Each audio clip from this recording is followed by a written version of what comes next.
Our next speaker is very well known to everyone, Monsignor. He's our Director of Liturgy for the Diocese, and ably assisted today by Demski, who, by the way, is just finishing up his liturgy program. Not quite, Deacon. Almost. Almost, but not quite. Oh, he's got to write his paper yet. Okay, one more paper to go to get his Master's in Liturgy from Underline Seminary. But anyway, without further ado, Monsignor Singular, Demski.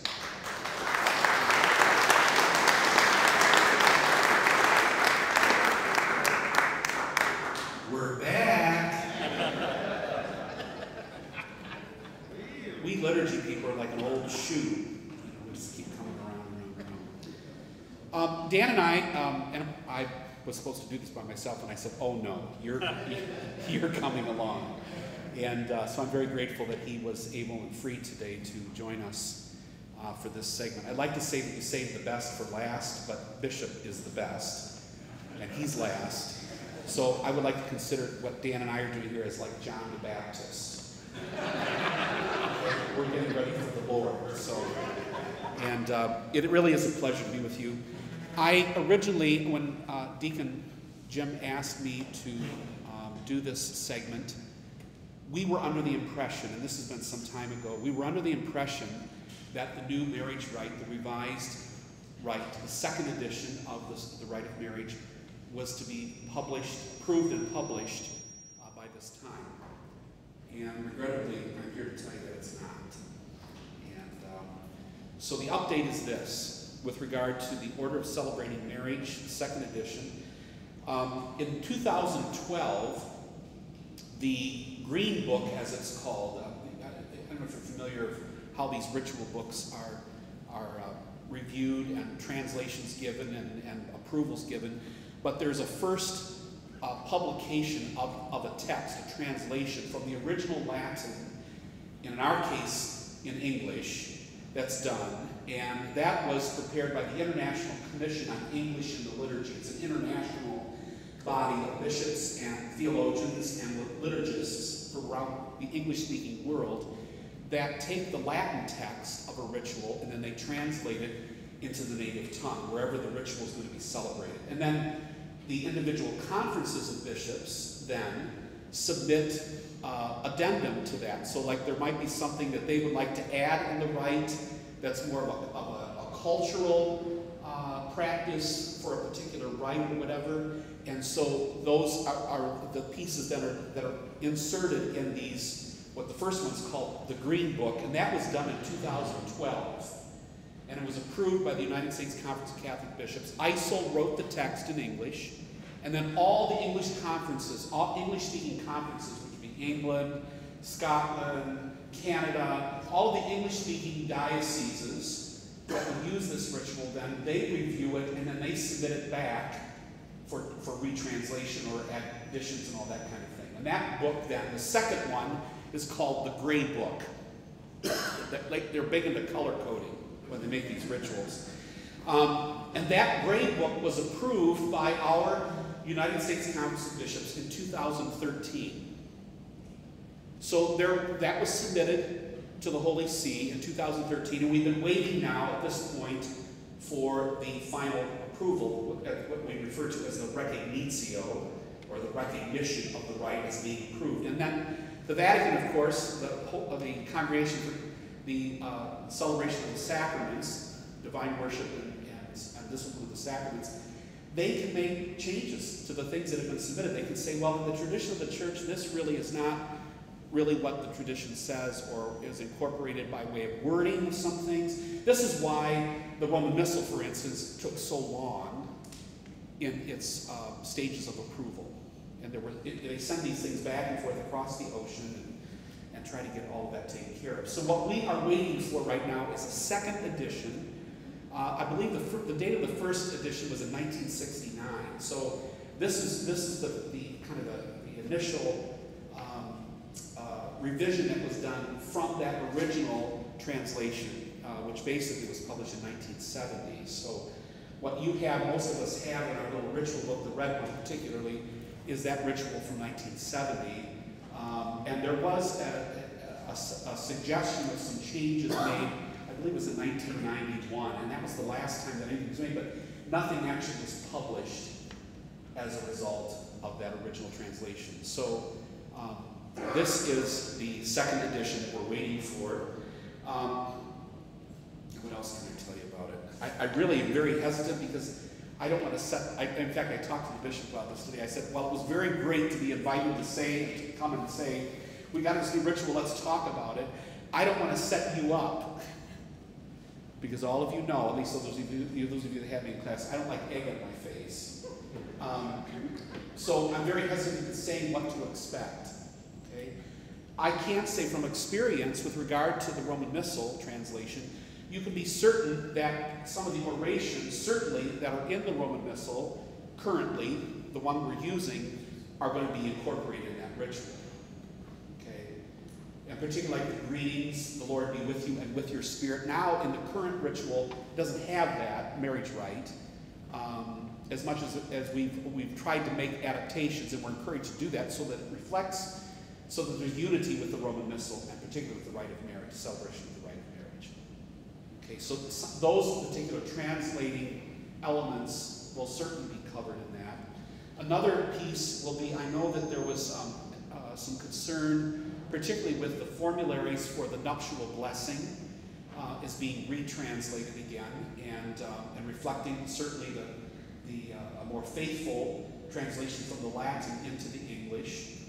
So you can probably be certain that that is going to be another aspect clearly, but I don't think we can expect necessarily a change in the format or the order of marriage. Don't hold me to my word on that one, though. It's kind of hard to even talk about these kinds of things because we really have not heard anything yet. And the reason why we didn't, we submitted this, as I told you, back in 2013.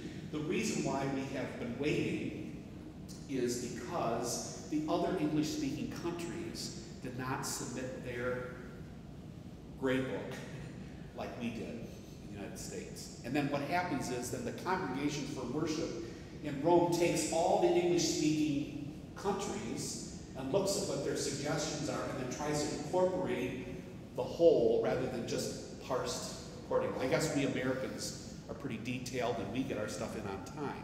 So we're work-oriented here. And other countries, it takes a little while. So at least that's the reasoning that's been given in all the communications that we've received in the Office for Worship in the diocese, at least to this point. And so that's really all I want to really say about that. So in lieu of that, and wanting to share with you with great excitement the fact that we have a new marriage ritual, not being able to do that, Dan and I thought we're just going to go do our Marriage Ritual 101. And you can't go wrong just to kind of review some of the basic principles that are coming out of the rites.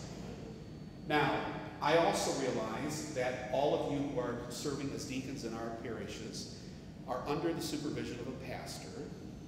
You know exactly what I'm going to say because we talked about this several months ago when we were with the bishop in Findlay. You just have, what Dan and I want to pass on to you is we want you to know what the ritual says when you're doing these rites. If your pastor says, well, we don't do that here or whatever, I just want you to know in conscience what the church is asking you to do. Okay?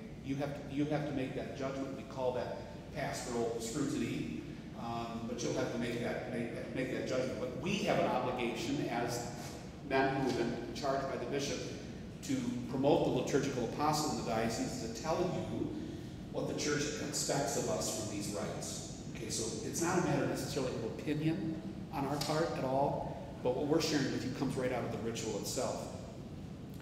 I'm going to make reference to some of the introductory paragraphs of the rite of marriage. So I realize you don't have it with you. That's what we brought the technology. We had all this on paper here. We even did it in color for you. So you will not be able to see that, but I will kind of highlight some things, and then Dan is going to, I'm going to talk more just about liturgical principles. Dan's going to talk specifically about the rite itself, particular points that maybe just to refresh your mind or whatever. But in Article 6, paragraph 6 of the introduction, it says that in the celebration of marriage, which normally should be within Mass, which I think is kind of interesting, because in practice, in many of our settings, that's not the case anymore. We have two Catholic, the idea would be that if two Catholic persons are getting married in a Catholic church, that would be that their wedding would be a wedding mass, a nuptial mass within the setting of mass. But that's not the common practice any longer. You know, I think part of it is they want a shorter service because they have to get to the reception, or they're going to go to the Toledo Museum if it's a Toledo wedding to get their pictures taken by the Toledo Museum of Art. So again, once again, ritual, the sacred part of this encounter, this experience, is kind of pushed aside. So that's why the ritual says at the very beginning, in the celebration of marriage, which normally should be within Mass, certain elements should be stressed. And these common elements, I can assure you, will be part of the new ritual. I don't think they're going to change. Church doctrine is not going to change this in any way, shape, or form. The first is the liturgy of the Word, which brings out the importance of Christian marriage in the history of salvation and the duties and responsibilities it involves in the sanctification of the couple and in the raising of their children. Again, much of this is kind of hopefully is seen as a culmination of what you heard Father Jeff Walker speak about, what Bishop Malone spoke about, what Father Hoyle spoke about, kind of as a funneling, if you will, because in a way, this part of it, of all the preparation, is kind of where it's noted, it's expressed sacramentally, ritually, visually, in hymnody, in prayer. It says also that second aspect to be emphasized is the consent of the contracting parties. Now, remember, this is a 1970s document. So in the Roman Catholic Church, the Latin Rite Church, as we moved into the renewal, our language began to change, and the theology, in a way, was articulated a little bit differently. We see marriage as a covenant, what we refer to as the covenantal spiritual aspects, opposed to a contractual legal. They're both important, but in the language of how the ritual is celebrated, it takes on a little different flavoring. So I suspect what we will see is that the language of contracting parties probably will not be a language we might see in the second edition itself, because of the emphasis on marriage as a covenant, a covenantal bond between the couple, which the priest, and when I'm speaking about priests, because the ritual presumes that everything that we're doing is celebrated within Mass. Okay? But everything that I'm saying today, and Dan's going to talk specifically about the celebration of marriage outside of Mass, which would be applicable to many of you who are deacons and presiding, as the main celebrant of the sacrament itself in your parishes. But it would certainly be applicable to what you're doing in this role. So whenever I say the word priest in these introductory remarks, they're applicable to the person who is presiding, which the priest asks and receives regarding the contracting parties. The third element that is integral to this ritual is the special nuptial blessing on the bride, by which the priest implores God's blessing on the wedding covenant. Now, we already see that language being used, okay, which I think clearly we're going to see in this new document that's going to come out. And then it says, and finally, the reception of Holy Communion by the groom and the bride and by others present, which above all is the source of love and lifts us up into communion with our Lord and with one another. So that's the kind of the principle. And fourth principles: liturgy of the Word, consent of the contracting parties, the special nuptial blessing, and the rite of communion, reception of Holy Communion. That's with regard to Mass, the celebration of Mass. In another vein, as you read along in the introduction, this is a quote from article or paragraph 8. It says, in a marriage between a Catholic and a baptized person who is not a Catholic, the rite of marriage outside Mass shall be used. If the situation warrants, and if the local ordinary gives permission, the rite for the celebrating marriage may be used, except that communion is not given to the non-Catholic, since the general law does not allow it. Okay. And that would be the circumstance, I think, when the liturgy outside of Mass is celebrated in most of your circumstances and situations. But as I said, I think that this is going to continue to be kind of the desire on the part of couples. And we might even ask ourselves the question then, well, why would not a Catholic couple want to have their wedding within the context of Mass? The Eucharist is the sign of unity on the part of the believing community. And so already you can see how the secular attitude, in a way, the desire for expediency to get things over with, because we got more important things to do than pray, is penetrated already many Catholic minds and hearts.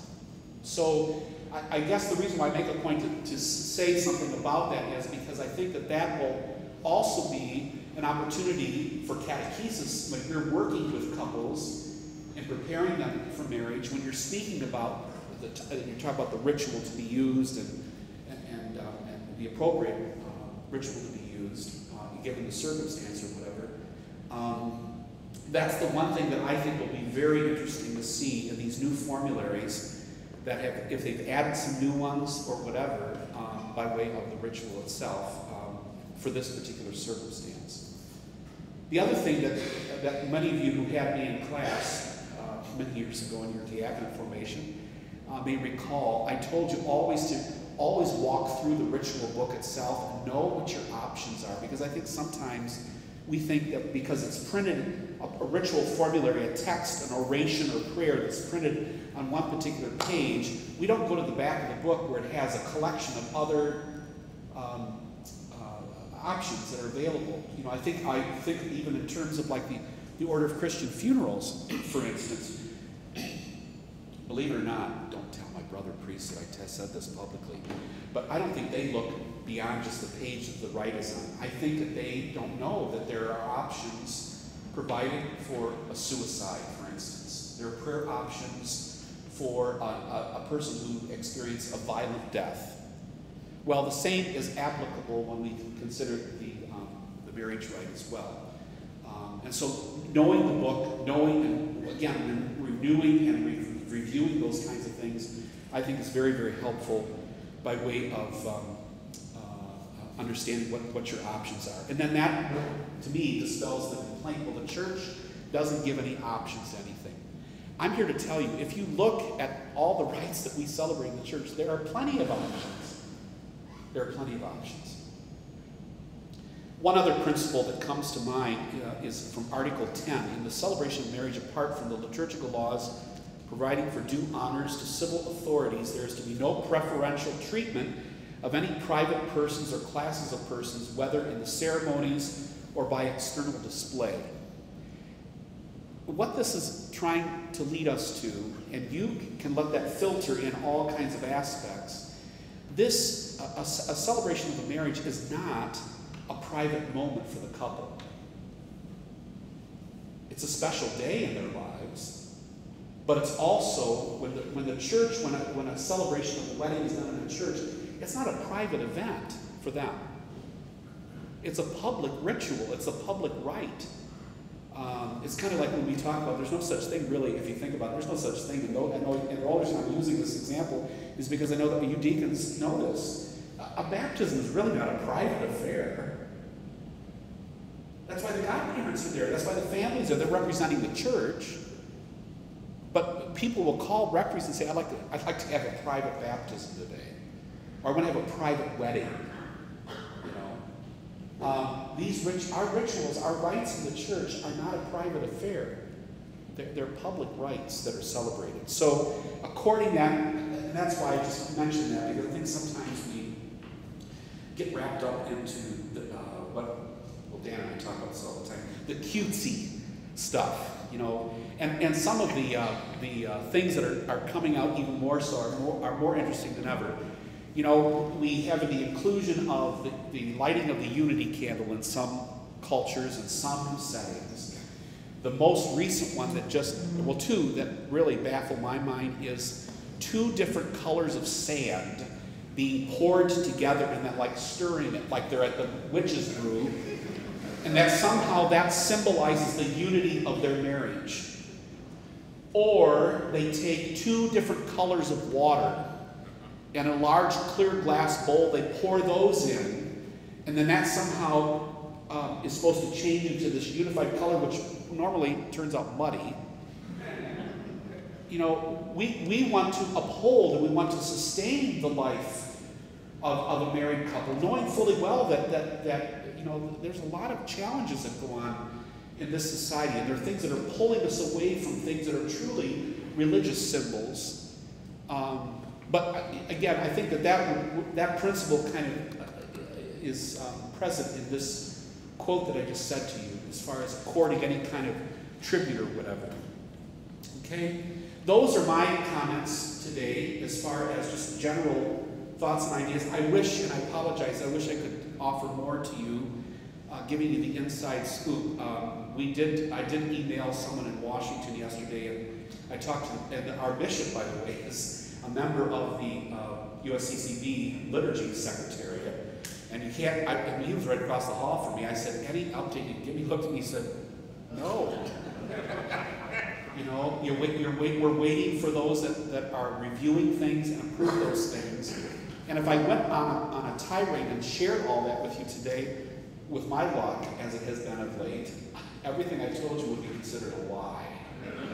And I don't want to lie to you. So that's why I don't want to set you up for something that would later on disappoint you. We just have to wait for it. You can be certain, though, that when that ritual is approved and published, and we will be posting, you know, some type of enrichment and workshop for the deacons and priests and those that prepare the liturgy of marriage in their parishes and the like on the local level. But I can also tell you that we were going to host in the diocese in April, and I think word may have gotten out that we were thinking of inviting them to that. Did you ever publish that at all? What? Remember, you and I talked about it. We were supposed to have the people from Washington, D.C. were coming in to do a workshop on the new marriage rite. You and I had talked about it, but then I told you that it was canceled because we didn't get the recognition. The ritual was not approved. So, but we would have had this in April. Would have been a regional type of thing. So that will also be offered. They keep telling us that we're still planning to use Toledo. Actually, we'll be in Findlay likely as a site to do that in the diocese. Okay. Yes, Joe. Yes, it could be. Yes. In fact, if you read the ritual, that actually would be the prime time to have a wedding. And why would that? And why would that be? Because the community is there. Right. The question was, would it be permissible to have a wedding on a Sunday? Now, there's certain protocol that you have to follow in that. If it's during Easter, Lent, Advent, you have to do the Advent readings, the Advent prayers, but you would then insert the rite of marriage after the homily. Okay? And if you go to Italy, in most Italian communities, they will do weddings on Sundays. Primarily because that's the day that the community is there. And it is a community affair. But again, you and I both know the culture in which we live, the time constraint issue is going to really feed into it. And everybody's standing there thinking, why in God's name do I have to watch this? You know? I mean, that's going to be the practicality. But yes, it would be permissible. If you read, it's right in the introductory text, it speaks about it, that the Lord's Day would be the time when marriages are celebrated. But in our culture, it's not. That has to be okay by the bishop. I don't know if you have to do that for Sunday or not. I don't know if you need permission. I don't think you do. I'll tell you what, let me turn it over to Dan. I'll check, because I'll check the ritual book, and I'll see what it says there for you. Thank you.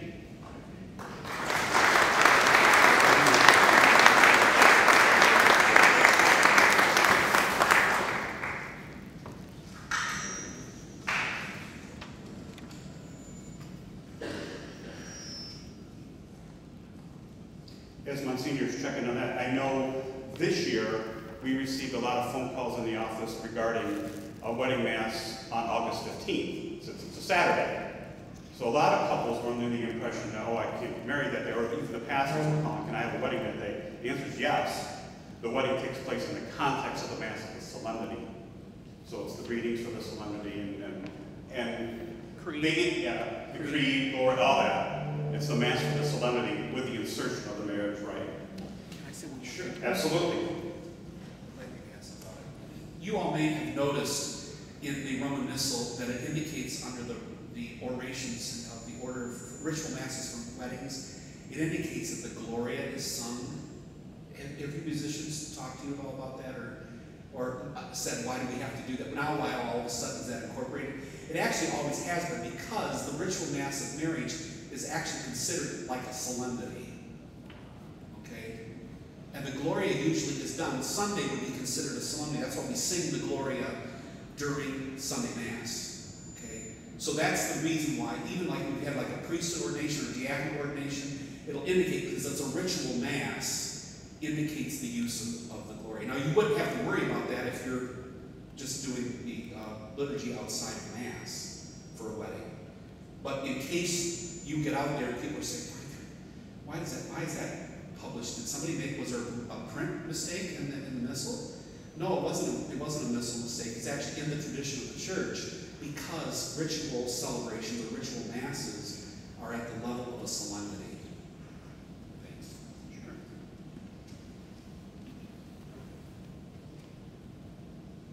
I know a lot of the responses that you get from the pastors in regards to that, you probably heard it too.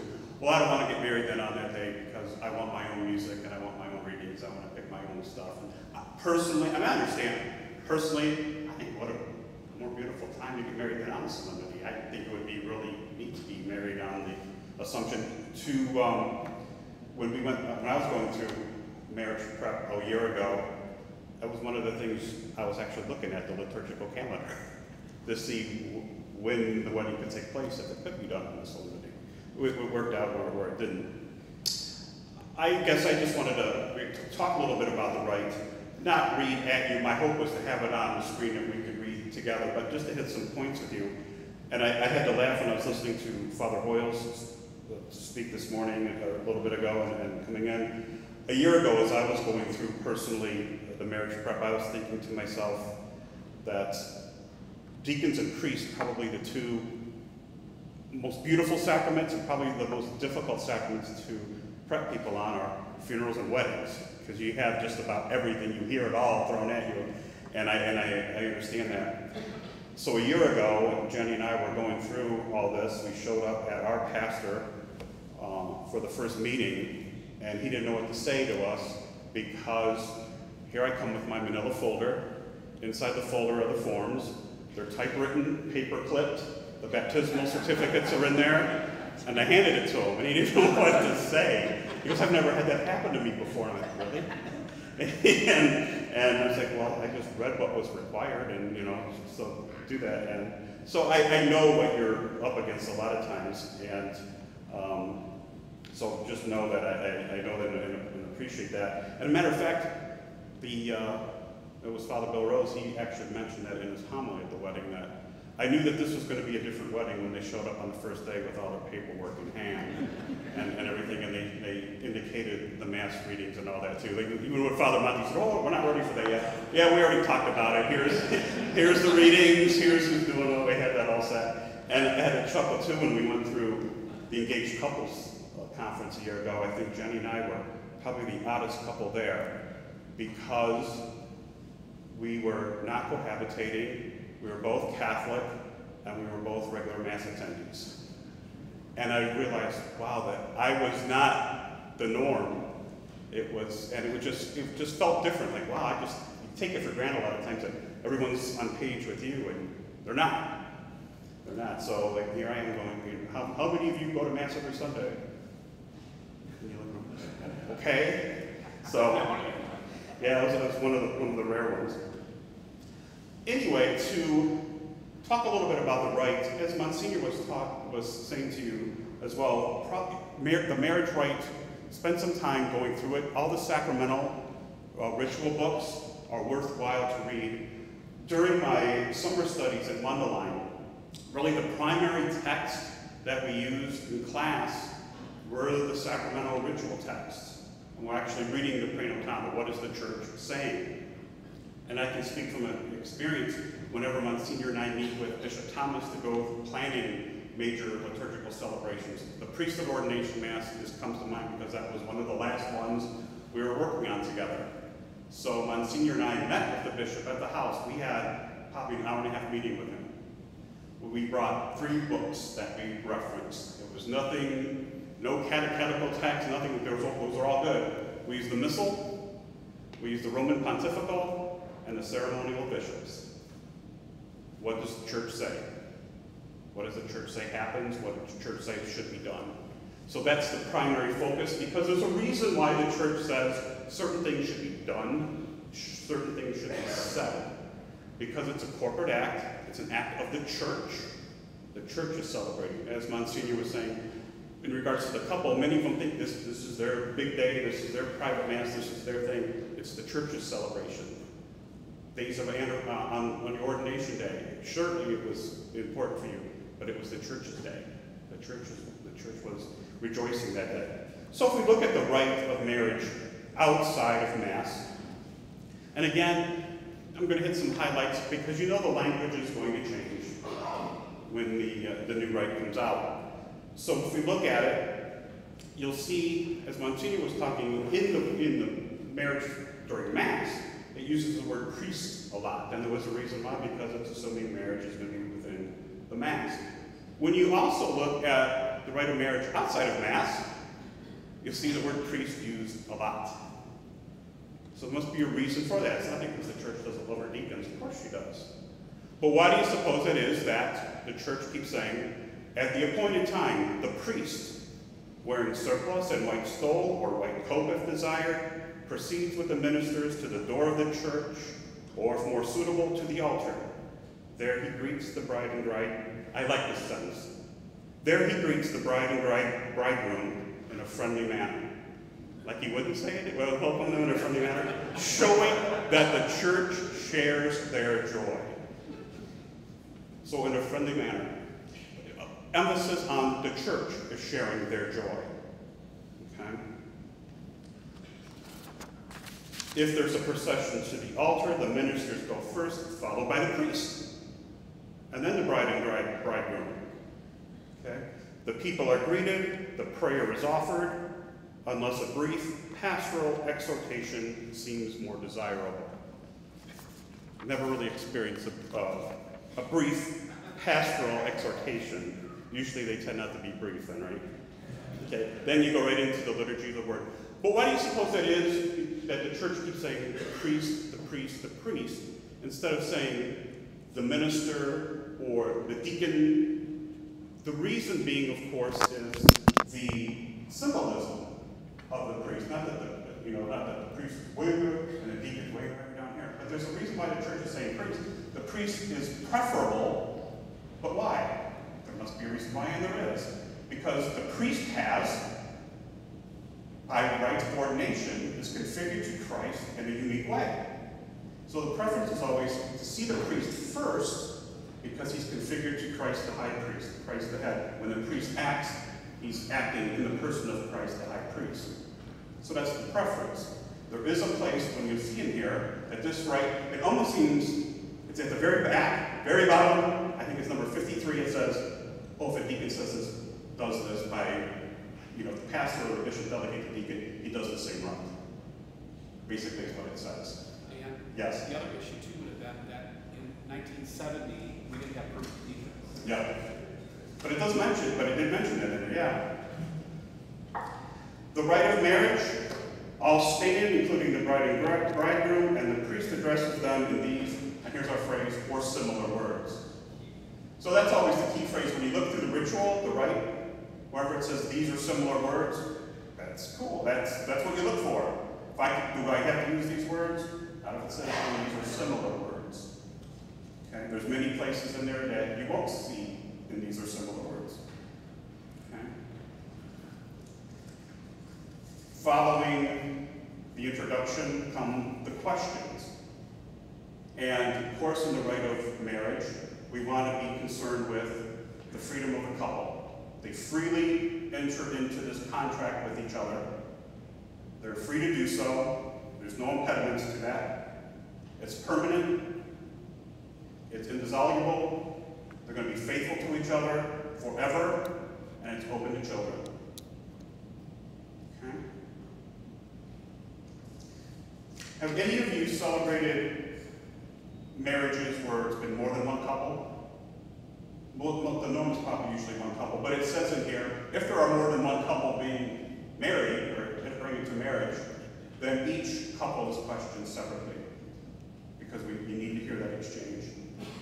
Okay? Different sets of questions, but the questions that come from the United States are the ones that are most commonly used. Each conference of bishops, it says, may draw up its own marriage rite suited to the usage of the place and people approved by the Apostolic See. A necessary condition, however, is that in the rite, the priest assisting at such marriages must ask for and receive the consent of the contracting parties, and the nuptial blessing should always be given. So the minister asks for and must receive their consent. Okay? The formula you're most used to hearing and using in the United States: I take you for my lawful wife, to have and to hold from this day forward, for better, for worse, for richer, for poor, in sickness and in health, until death do us part. Okay? And then, of course, the wife repeats. If it seems preferable for pastoral reasons for the priest to obtain consent from the couple through questions, in the Diocese of the United States, the following alternative form may be used. So just as Monsignor was talking, make sure you're familiar with the ritual, because if you see the page, here's the questions I have to ask. There is an alternate form. He could ask, and I'm just going to use Joe and Jane here. Joe, do you take Jane for your lawful wife, to have and to hold from this day forward, for better, for worse, for richer, for poor, in sickness and in health, until death do you part? I do. Most probably you're familiar with that, repeating what the minister says. The couple themselves repeat what the minister says. Okay? Receiving their consent, then, you have declared your consent before the church. May the Lord in his goodness strengthen your consent and fill you both with his blessings. What God has joined, men must not divide. Okay? So it's pretty simple, straightforward, and we move right in then to the blessing of rings. May the Lord bless these rings, which you give to each other as a sign of your love and fidelity. And this is another part in the rite. There's alternate forms that can be used. If you look at the ritual, it says, for other forms of the blessing of rings, see numbers 110 and 111. So there's alternate forms for the blessing of rings. The exchange of rings takes place. The bridegroom places his wife's ring on her ring finger. He may say, take this ring as a sign of my love and fidelity, in the name of the Father, and of the Son, and of the Holy Spirit. And the reverse then, the bride places her husband's ring on his ring finger, and the ritual says, she may say, as the same with the husband, take this ring, and then the Trinity is invoked, Father, Son, and Holy Spirit. The next part is entitled General Intercessions and Nuptial Blessings. Likely the title will change to be in line with the Roman Missal, because the Missal doesn't use the term General Intercessions anymore. Remember what it uses? Universal prayer. So if you see all the booklets that we're using at the cathedral and everything, it'll say universal prayer in there. So that will likely change. First, the priest uses the invitatory of any blessing for the couple, or any other taken from the approved formulas for the general intercessions. Immediately after the invitatory, there can be either a brief silence or a series of petitions from the prayer of the faithful with responses by the people. Again, what we're used to. All the petitions should be in harmony with with the blessing which follows, but should not duplicate it. Okay? And then the blessing prayer that follows. Again, your choice. Number 33 in the ritual, or from 120 or 121. And really then going into the conclusion, the Lord's Prayer and blessing. The entire rite can be concluded with the Lord's Prayer and the blessing, whether with the simple form, may Almighty God bless you, or one of the forms in Numbers 125 to 127. If 2 or more marriages are celebrated at the same time, the questioning before the consent itself, and the acceptance of consent shall always be done individually for each couple, reminding us of that. The rest, including the nuptial blessing, is said once for all using the plural form. So the consent, the asking, the receiving, and accepting the consent has to be done individually. Then we come to number 53, and it says this: the rite described above, which we just kind of highlighted, should be used by a deacon who, when a priest cannot be present, has been delegated by the bishop or pastor to assist at the celebration of marriage and to give the church's blessing. So there, and that is, it's referencing Paul VI's motu proprio on the sacred order of deacons. Okay. So even though the rite itself said priest, priest, priest, priest, the rite is followed by the deacon because of number 53. Okay. If Mass cannot be celebrated and communion is to be distributed during the rite, the Lord's Prayer is said first. After communion, a reverent silence may be observed for a while, or a psalm or song of praise may be sung or recited. Then comes the prayer. If there's a prayer, if only the bride and bridegroom receive, or if everybody receives, there's a separate prayer. The rite ends with the blessing, either the simple formula, may Almighty God bless you, or another form as found in the back in the ritual book. That's highlighting the marriage rite. Again, it's difficult to, because most of you are familiar with it, but I would encourage you to read it, going through it, especially if you have a wedding coming up or assisting at a wedding.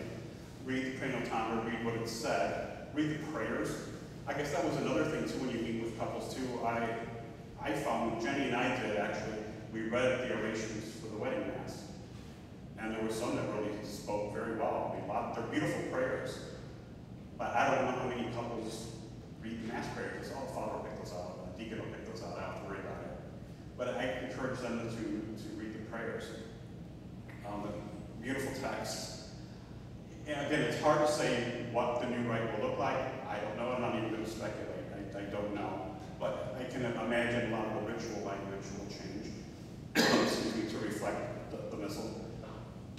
But that being said, questions on the rite, like Monsignor and I can maybe help answer, or problems or good experiences you have. Yeah, you can jump. Dan, I'm not sure. I got a new white book, binder type. Okay. And the old binder I had, they called the prayer of the couple. Familiar with that? The prayer of the couple, yeah. This new one does not. Is that something that the church decided? I suspect that is part of the 1991 revision. It was never actually published, but they were trying to incorporate elements of that in that particular practice. Probably because not many people used it as an option. So now it will be interesting to see whether or not that is included in the new, the second edition, if they include it. Yeah. You're right. It's difficult to get the couple to do it. The one that did it was really a beautiful part of the service. They're praying for God's blessing on each other. Yeah, really nice. Deacon. No place is it mentioned. What about unity candle? It doesn't say, it's not anticipated. It doesn't call for it. Pastoral judgment, I know, again, we were kind of, Jenny and I, again, we were just the odd couple because we didn't have, the only thing we did that was not in the Roman rite, we had a dedication to Mary. That was very special to her, and I was fine with that. So following, of course, the post-communion prayer, we lay our flowers at the Virgin Mary shrine. But otherwise, we were pretty serious about the fact that we didn't want a unity candle there. There was no pouring of sand. The glory will be sung. We were going to follow the rite. And a lot of it is culture, as you know. The culture seeps in, and well, that's the tradition. That's what we should do. I'm sure you probably already do this anyway, but if someone comes to you with the unity candle issue or the sand or all that, do you encourage them to take that to the reception? And if they're going to do something like that, I would take it completely outside the context of Mass or marriage outside of Mass. Whatever the sacrament is celebrated, do that elsewhere. So if you're going to have a unity candle, have it at the hall, have moms come up, light it, and the couple can light theirs, that's fine. But everybody, as you know, everybody thinks everything has to be done at Mass or in church. And when that happens, the rite itself gets clouded over. The church's words and the church's actions become clouded because of this other action and events taking place. So at that end, it doesn't call for a no.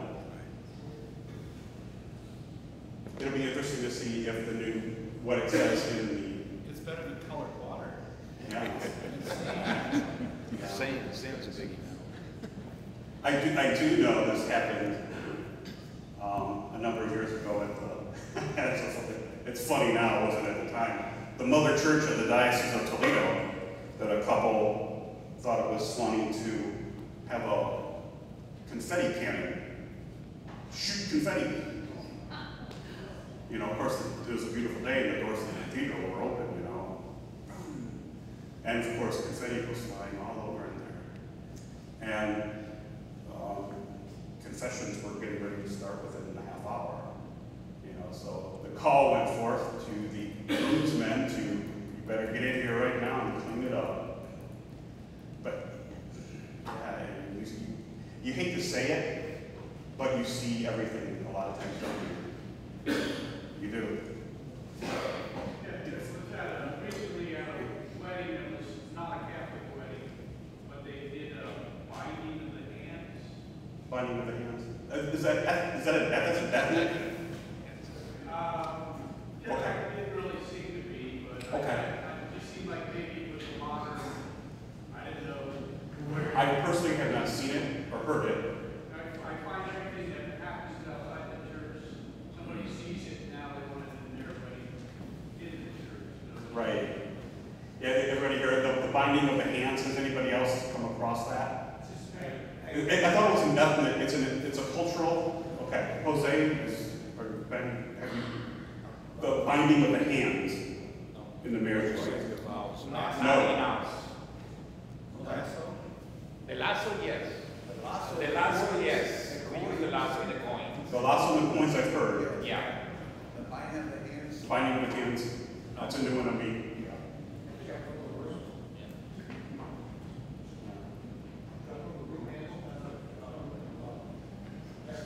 Jumping the broom is an African American custom. I was at a Cuban wedding, it was a man, and I was actually wedding, and they didn't have a glass, they had a shawl around. That's what you say. The It shawl. can be the lasso, it can be the part of the dress can be also instead of the lasso. Can just cover the shoulders of the groom. That's it. I would say if it's a gimmick, it has nothing, it's not rooted in any cultural symbolic have that religious in the- meaning, then I think that would be something you want to try to It's keep. right to baptism or matrimony, it's in there. It's in the Mexican Yeah, it's in the Mexican. ritual. Right. Yeah. Yeah. And it will be in this new one. Okay. That I agree. Drapery itself, it's in There there. you go. It will be in the new ritual. Oh.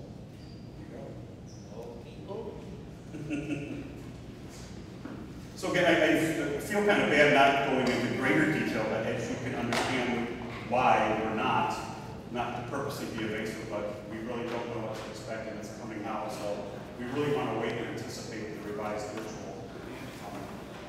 I'm sorry? I don't want to be a liar, that's true. I don't want to be a liar. Oh, my pleasure.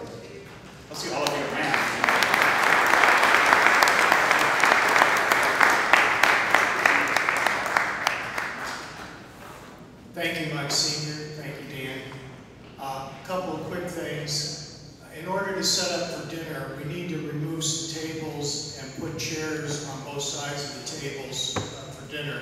So if I could get about 5 to 10 guys to help do that before we go over to Mass, I'd appreciate it. Secondly, vest here, and whenever you're ready to go over to church, just go over. There have been pews reserved for the deacons and the wives, and go over there and be seated. And then after Mass, of course, come back here for dinner. The bishop will join us, and at the conclusion of the dinner, or during the dinner, the Deacon Council will recognize those who are celebrating anniversaries this year, 5-year anniversaries. So thank you all very much for your attention and for being here today. And again, if you can help with the tables, I'd appreciate it. Thanks.